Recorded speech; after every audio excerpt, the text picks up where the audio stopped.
Hello students, कैसे हो सब लोग? बढ़िया। चलिए आज बात करते हैं पॉजिटिव डिग्री, कंपैरेटिव डिग्री और सुपरलेटिव डिग्री में हम सेंटेंसेस कैसे बनाएं।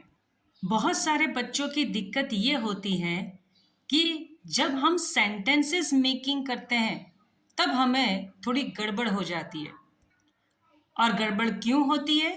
क्योंकि कभी कभी हम बहुत सारे एग्जाम्पल्स या पचासों सेंटेंसेस इतने सारे देख लेते हैं कि कभी कभी रूल्स याद रखना थोड़ा मुश्किल हो जाता है।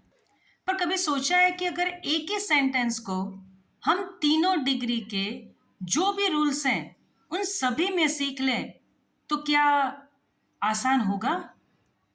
ज़रूर दोस्तों, डेफिनेटली आसान होगा। चलिए सीखते हैं। हेलो दोस्तों, this is doctor Hiral Chaturvedi और हमेशा मेरी यही कोशिश रहती है कि आप तक आसान कीज पहुंचाई जाए। गाइस, पहला सेंटेंस है no other river in India is so long as Ganga. और उसी के अंदर हमने दूसरा सेंटेंस लिया है very few rivers in India are as long as Ganga. मेरी आपसे ये रिक्वेस्ट है कि सेंटेंस के ट्रांसलेशन में नहीं जाए, उसके रूल्स में जाओ, मेकिंग ऑफ सेंटेंस में जाओ कि देखो कहाँ क्या चेंज होता है और हमारा सेंटेंस करेक्ट बन सकता है। अब मैंने एक और सेंटेंस लगा दिया क्योंकि कई बच्चे ऐसा बोलते हैं कि हमने ऐसा भी देखा है कि नो अदर के अंदर एज का यूज होता है। तो सेंटेंस ऐसा बन जाएगा no other river in India is as long as Ganga. चलिए दोस्तों आगे बढ़ते हैं। Ganga is longer than any other river in India. पहले जो 3 सेंटेंसेस दिख रहे हैं वो पॉजिटिव डिग्री के हैं। अब हम आगे बढ़ रहे हैं कंपैरेटिव डिग्री के अंदर।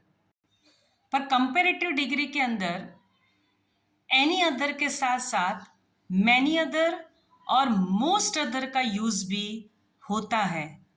कैसे? देखते हैं।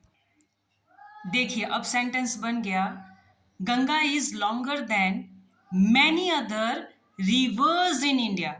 थोड़ा ध्यान रखिएगा, जब हम मैनी अदर और मोस्ट अदर लगाएंगे तो सिंगुलर से प्लूरल हो जाएगा, यानी इसीलिए मैंने लिखा हुआ है रिवर्स और नीचे हमने उसी सेंटेंस को दोहराया नहीं ताकि जो चेंजेस हैं वो हमारे माइंड में सेट हो जाए।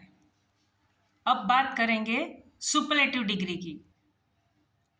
Third one is Ganga is one of the longest reverse in India. सबसे जरूरी बात कि ये तीनों सेंटेंसेस तीनों डिग्री में जो अलग अलग एग्जाम्पल्स दिए हैं वो मोस्ट प्रोबेबली हायर सेकेंडरी में यूज होते हैं। अगर आप कभी भी कोई कॉम्पिटिटिव एग्जाम में भी अप्लाई करोगे तो आपको ऐसे ही सेंटेंसेस मिलेंगे, क्योंकि पहले एज सो एज ऐसी आसान चीज़ें सिर्फ हम 7, 8, 9 या 10 स्टैंडर्ड में देखते थे और कभी कभी ऐसे आसान से सेंटेंसेस भी हमारे सिलेबस में थे। पर जब धीरे धीरे हम हायर एजुकेशन की तरफ बढ़ते हैं तो थोड़े सेंटेंसेस और मेकिंग ऑफ सेंटेंस अलग हो जाते हैं। आई होप ये आसान सी कीज़ आपको फ्यूचर में ज़रूर काम आएगी।